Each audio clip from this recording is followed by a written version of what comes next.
നമസ്കാരം. നമസ്കാരം. പുതിയ ചില രാഷ്ട്രീയ ധ്രുവീകരണങ്ങൾ കേരളത്തിൽ സംഭവിച്ചുകൊണ്ടിരിക്കുന്നു എന്നുള്ളതാണ് നമ്മൾ ഈ തെരഞ്ഞെടുപ്പ് കഴിഞ്ഞതിന് ശേഷം കാണാൻ കഴിയുന്നത്. നിലവിൽ പുറത്തു വന്നിരിക്കുന്ന എല്ലാ എക്സിറ്റ് പോൾ സർവേകളും പറയുന്നത് UDF വ്യക്തമായ ഭൂരിപക്ഷം ഉണ്ടാകും എന്നാണ്. ഒരു 4ഓളം സർവേകൾ അത് തന്നെ സൂചിപ്പിക്കുന്നു. മറ്റൊരു സർവേ പറയുന്നതാവട്ടെ UDF LDF ഏതാണ്ട് 2-3 സീറ്റുകളുടെ മാറ്റം മാത്രമേ ഉണ്ടാവുള്ളൂ, ബലാബലം തന്നെ ആയിരിക്കും. അങ്ങനെയെങ്കിൽ തൂക്ക് മന്ത്രിസഭയ്ക്കുള്ള സാധ്യതയും അവർ തള്ളിക്കളയുന്നില്ല. ഒപ്പം BJPക്ക് 3 മുതൽ 5 വരെ സീറ്റ് കിട്ടാൻ സാധ്യതയുണ്ടെന്നും 5 മുതൽ 7 വരെ സീറ്റ് കിട്ടാൻ സാധ്യതയുണ്ടെന്നും എല്ലാം പറയുന്നുണ്ട്. അതെന്ത് തന്നെയായാലും അങ്ങനെ നോക്കുമ്പോഴും ഇടതുപക്ഷത്തിനും വലതുപക്ഷത്തിനും തുല്യ പ്രാധാന്യത്തോടു കൂടിയായിരിക്കും സീറ്റുകൾ ഉണ്ടാവുക എന്ന് പറയുമ്പോൾ അതും വലിയ വിഷയത്തിലേക്ക് പോകുന്നു. ഞാൻ പറഞ്ഞു വരുന്നത് ഇതൊന്നുമല്ല. ഈ കഴിഞ്ഞ തെരഞ്ഞെടുപ്പ് കാലത്ത് കേരളം ഞെട്ടലോടുകൂടി കേട്ട ഏറ്റവും വലിയ വാർത്തകളിൽ ഒന്നായിരുന്നു അമ്പലപ്പുഴയിൽ ജനകീയ സ്വതന്ത്ര സ്ഥാനാർത്ഥിയായിട്ട് മത്സരിച്ച CPM സമുന്നത നേതാവായ G. സുധാകരന്റെ പാർട്ടിയിൽ നിന്നുള്ള പടിയിറക്കം. CPM എന്ന പാർട്ടിയിൽ 63 വർഷത്തെ മഹിത പാരമ്പര്യമാണ് G. സുധാകരന് അവകാശപ്പെടാനുള്ളത്. പാർട്ടിയുടെ 4 തവണ MLA ആയിരുന്നു, 2 തവണ മന്ത്രിയായിരുന്നു.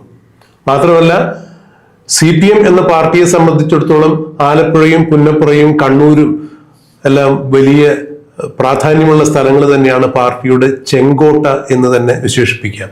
അവിടെ നിന്നാണ് പാർട്ടി ക്ലാസുകൾ എടുക്കാൻ വേണ്ടി പോയിരുന്ന സന്ദേശത്തിലെ ശങ്കരാടിയുടെ കഥാപാത്രത്തെ അനുസ്മരിച്ചുകൊണ്ട് പറയുകയാണെങ്കിൽ താത്വികാചാര്യനായിരുന്ന G. സുധാകരൻ പാർട്ടി വിട്ട് പുറത്തു പോരുന്നത്. പാർട്ടി വിട്ടു പുറത്തു പോരുന്ന ഒരു രീതിയായിരുന്നു അന്നുണ്ടായിരുന്നത്. അംഗത്വം പുതുക്കിയില്ല CPM അതിൻ്റെ അകത്ത്. പക്ഷെ അന്ന് അദ്ദേഹം പറഞ്ഞത് പാർട്ടിയിലെ പുത്തൻകൂറ്റ് നേതാക്കന്മാരുടെ നയ വൈകല്യങ്ങളോട് പ്രതികരിച്ചുകൊണ്ട് കമ്മ്യൂണിസം നിലനിൽക്കണമെന്നുള്ള ആഗ്രഹം കൊണ്ട് ഞാൻ പുറത്തു പോരുന്നു എന്നാണ് പറഞ്ഞത്. പിന്നീട് അദ്ദേഹം ജനകീയ സ്വതന്ത്രനായി മത്സരിക്കുന്നു.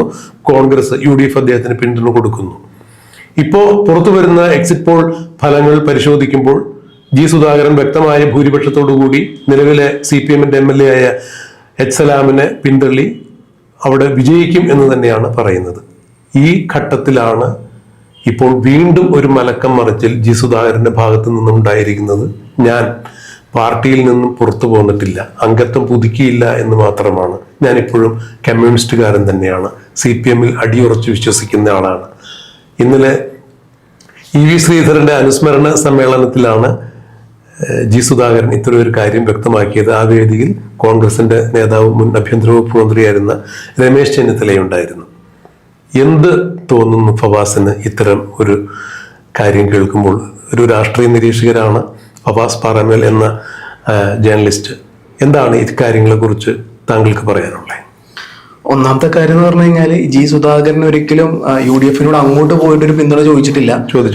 ഇവര് മീൻസ് UDF ഇങ്ങോട്ട് വന്ന് പിന്തുണ കൊടുത്തതാണ്. അതിപ്പോ PK ശശിയുടെ കാര്യത്തിലായാലും പല നേതാക്കന്മാരുടെ കാര്യത്തിലും UDF ഇങ്ങോട്ട് വന്നുങ്ങാണ്ട് പിന്തുണ കൊടുത്തതാണ്. അതുകൊണ്ട് തന്നെ സുധാകരൻ ഏത് തരത്തിൽ നിലപാടെടുക്കുമെന്ന് ചോദിച്ചു കഴിഞ്ഞാൽ നമുക്കറിയാം, രാഷ്ട്രീയ ചാണക്യം എന്ന് കൂടി വിശേഷിപ്പിക്കാൻ പറ്റുന്ന CPM സംബന്ധിച്ചിടത്തോളം അവരെ ഏറ്റവും വലിയ നേതാവ് കൂടിയായിരുന്നു ഈ G. സുധാകരൻ. അതുകൊണ്ട് എന്ത് നിലപാട് എങ്ങനെ എടുക്കും എന്നുള്ള കാര്യം ഇറ്റ്സ് ടോട്ടലി അൺഎക്സ്പെക്റ്റഡ് ആയ ഒരു കാര്യമാണ്. പിന്നെ മറ്റൊരു കാര്യം, സുധാകരൻ ഈ പറഞ്ഞ പോലെ കണ്ണൂർ ലോബിയാണ്. ഇപ്പം CPM നോക്കിക്കഴിഞ്ഞാൽ പൊതുവെ കണ്ണൂർ ലോബി, അതിൽ നിന്ന് വളരെ വ്യതിചലനമായിട്ടാണ് ഈ അമ്പലപ്പുഴയിൽ നിന്ന് ആലപ്പുഴ ഭാഗത്തു നിന്ന് ജയിച്ചു വരുന്നത്. സോ പിണറായി വിജയനെ പോലെ തന്നെ അല്ലെങ്കിൽ അതിനൊപ്പം തന്നെ നിലകൊള്ളുന്ന ഒരു നേതാവ് കൂടിയാണ്. അപ്പോൾ അങ്ങോട്ട് പോവൂ എന്ന് ചോദിച്ചു കഴിഞ്ഞാൽ നമുക്ക് പറയാൻ പറ്റില്ല. എൻ്റെ ഒരു വീക്ഷണത്തിൽ ഞാൻ പോകില്ല എന്ന് പ്രതീക്ഷിക്കുന്നു. നിങ്ങൾ എങ്ങനെ ഈ വിഷയത്തെ കാണുന്നത്? G. സുധാകരനെ സംബന്ധിച്ചിടത്തോളം ഒരുപാട് പ്രത്യേകതകൾ ഇപ്പോൾ ഫവാസ് പറഞ്ഞുള്ള നമ്മൾ കാണേണ്ടത്. G. സുധാകരൻ ഏത് പക്ഷത്താണ് എന്ന് നിലയുറപ്പിച്ചിട്ടാണ്, നോക്കിയിട്ടാണ് അന്ന് ആ പക്ഷം ആരുടെ കൂടെ നിൽക്കണം എന്നുള്ളത് തീരുമാനിച്ചത്. അതായത് VS അച്യുതാനന്ദൻ പിണറായി പക്ഷം സജീവമായി നിലനിൽക്കുന്ന സമയത്ത് VSന്റെ ഒപ്പവും പിണറായിയുടെ ഒപ്പവും നിലകൊണ്ടൊരു നേതാവ് സുധാകരനായിരുന്നു. ആദ്യം VS പക്ഷത്ത് നിലകൊള്ളുകയും പിന്നീട് പാർട്ടിയെ പിണറായി പക്ഷത്തേക്ക് ആലപ്പുഴ ലോബിയൊക്കെ മാറ്റി എടുത്ത ആളുകൂടിയാണ് G. സുധാകരൻ. അപ്പോൾ പാർട്ടിയിൽ ശക്തമായ സാന്നിധ്യവും അടിവേരുകളും സ്വാധീനവുമുള്ള ഒരു നേതാവ് തന്നെയാണ്.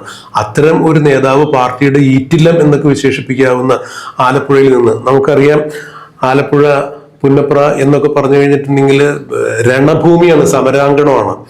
അപ്പൊ അവിടെ നിന്നിട്ട് അവിടുത്തെ ഒരു സഖാവ് പാർട്ടിയിൽ നിന്ന് പാർട്ടിയോട് വിയോജിച്ച് പുറത്തു പോവുക എന്ന് പറഞ്ഞാൽ അത് CPM-നെ സംബന്ധിച്ചിടത്തോളം അവരുടെ അസ്ഥിവാരം ഇളക്കുന്നതിന് തുല്യം തന്നെയാണ്. അങ്ങനെ ചെയ്യുമ്പോൾ സുധാകരൻ ഒരു കാരണവശാലും ഒരു പുത്തൻകൂറ്റ് നേതാവല്ല. ഫവാസ് പറഞ്ഞ പോലെ രാഷ്ട്രീയ ചാണക്യം തന്നെയാണ്, യാതൊരു തർക്കവുമില്ല. ഇവിടെയാണ് ആ ചാണക്യ തന്ത്രജ്ഞത ഒരുപക്ഷെ അതായിരിക്കാം സുധാകരന്റെ ഈ മലക്കം മറച്ചിലിന് പിന്നിലുള്ള, അല്ലെങ്കിൽ തുറന്നു പറച്ചിലിന് പിന്നിലുള്ള ഒരു സ്ട്രാറ്റജി.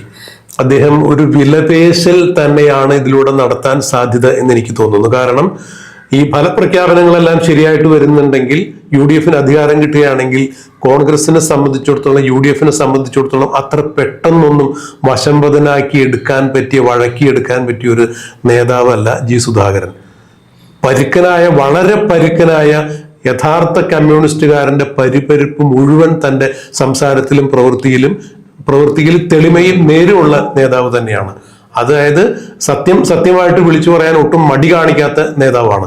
അതുകൊണ്ട് തന്നെ കോൺഗ്രസ്സുകാരെ സംബന്ധിച്ചിടത്തോളം ഒരു സോപ്പിടിയിലൊന്നും സുധാകരൻ്റെ അടുത്ത് നടക്കില്ല. സുധാകരൻ ഇത്തരത്തിൽ തന്റെ നിലപാട് വ്യക്തമായി പറയുന്നിടത്തോളം കാലം കോൺഗ്രസിന് അത് വലിയൊരു കീറാമുട്ടി തന്നെയായിരിക്കും. മറിച്ച് താൻ പാർട്ടിയിൽ നിന്നും ഇതുവരെയും താൻ പുറത്തു പോന്നിട്ടില്ല, രാജിവെച്ചിട്ടില്ല എന്നൊക്കെ പറയുമ്പോഴും അവിടെ സുധാകരന് മറ്റൊരു വെല്ലുവിളി കൂടിയുണ്ട്. അതായത് പാർട്ടിയുടെ സ്ഥാനാർത്ഥിക്ക് എതിരെ, പാർട്ടിയുടെ നിലവിലെ സ്ഥാനാർത്ഥിയാണ് സലാം MLA, അവിടെ ആ MLA-ക്ക് എതിരെയാണ് സുധാകരൻ മത്സരിച്ചത്. ആ MLA-ക്ക് എതിരെ പാർട്ടി, അതിശക്തമായ പാർട്ടി ദുർഗം എന്ന് പറയുന്ന സ്ഥലമാണ് അമ്പലപ്പുഴ, ആലപ്പുഴ. അവിടെ സുധാകരൻ പാർട്ടിക്കെതിരെ തന്നെയാണ് മത്സരിച്ചത്. അല്ലെങ്കിൽ പാർട്ടിയുടെ ആജന്മശത്രു എന്ന് വിശേഷിപ്പിക്കപ്പെടുന്ന UDF-നൊപ്പം നിന്നുകൊണ്ടാണ് മത്സരിച്ചത്. സുധാകരൻ ഇപ്പൊ പറയുന്നുണ്ട്, ഞാൻ ആരുടെയും പിന്തുണ അഭ്യർത്ഥിച്ചിട്ടില്ല, അവരെനിക്ക് സ്വമേധയാ പിന്തുണ തന്നതാണ്, ഞാൻ പിന്തുണ സ്വീകരിച്ചു, അതിന് നന്ദിയുണ്ടെന്നൊക്കെ പറയുന്നുണ്ടെങ്കിലും പാർട്ടിയെ സംബന്ധിച്ചിടത്തോളം അത് വലിയ ഡാമേജ് ഉണ്ടാക്കിയ ഒരു സംഭവം തന്നെയാണ്. അപ്പോ അത്ര പെട്ടെന്നൊന്നും സുധാകരന് CPM-ലേക്ക് കയറി ചെല്ലാനും സാധിക്കില്ല. മാത്രമല്ല സുധാകരനെ ഒരവസരത്തിൽ ചെറ്റത്തരമാണ് കാണിച്ചതെന്ന് മുഖ്യമന്ത്രി ബഹുമാന്യനായ പിണറായി വിജയൻ ഒരു പൊതുവേദിയിൽ പേരെടുത്ത് പറഞ്ഞ് അവഹേളിക്കുകയുണ്ടായി. പാർട്ടി സെക്രട്ടറിയും അതുപോലെ പറഞ്ഞു. അതെ. അപ്പൊ അത് ഇലക്ഷൻ കാലമാകുമ്പോ മുഖ്യമന്ത്രി പിണറായി വിജയൻ ഭാഷയ്ക്ക് ചില പദങ്ങളൊക്കെ സംഭാവന ചെയ്യാറുണ്ട്. കുലംകുത്തി, പരമനാറി, ചെറ്റ എന്നൊക്കെ പറഞ്ഞ് ഒരുപാട് പദങ്ങളൊക്കെ അദ്ദേഹം നൽകാറുണ്ട്. അപ്പൊ അതിലൊന്നും മാത്രമായി ഇതിനെ വിശേഷിപ്പിച്ചാൽ പോലും ആ ചെറ്റത്തരം പെട്ടെന്നൊന്നും സുധാകരൻ മറക്കാൻ സാധ്യതയില്ല. സുധാകരനെ ചെറ്റ എന്ന് വിളിച്ചത് പിണറായി വിജയനും മറക്കാൻ സാധിക്കില്ല. ഇനിയിപ്പോ 2026 കഴിയുമ്പോൾ പിണറായി വിജയൻ പാർട്ടിയിൽ ഇന്നുള്ള തരത്തിലുള്ള ഒരു അപ്രമാദിത്വം പിണറായി വിജയൻ ഉണ്ടാകും എന്ന് വിശ്വസിക്കാനും നമുക്ക് സാധ്യതയില്ല. അപ്പൊ അതുകൊണ്ട് തന്നെ ഇനിയിപ്പോ സുധാകരനെ പോലുള്ള ഒരാള്, യഥാർത്ഥ കമ്മ്യൂണിസ്റ്റുകാരനായ ഒരാൾ പാർട്ടിയിലേക്ക് മടങ്ങി വരാൻ തയ്യാറെടുക്കുന്നു എന്നുള്ളൊരു സൂചന വരുമ്പോൾ അത് കമ്മ്യൂണിസം നിലനിൽക്കണം എന്ന് ആഗ്രഹിക്കുന്ന കുറച്ച് ആളുകളെങ്കിലും CPM-ലുണ്ട്. അങ്ങനെയുള്ളവരെ സംബന്ധിച്ചിടത്തോളം സുധാകരന്റെ ഈ പ്രസ്താവന വലിയ ആശ്വാസകരമായിരിക്കും. അതിന് പാർട്ടിയിലേക്ക്, അതായത് തറവാട്ടിലേക്ക് മടങ്ങിച്ചെല്ലാനുള്ള സുധാകരന്റെ തന്ത്രമാകാം.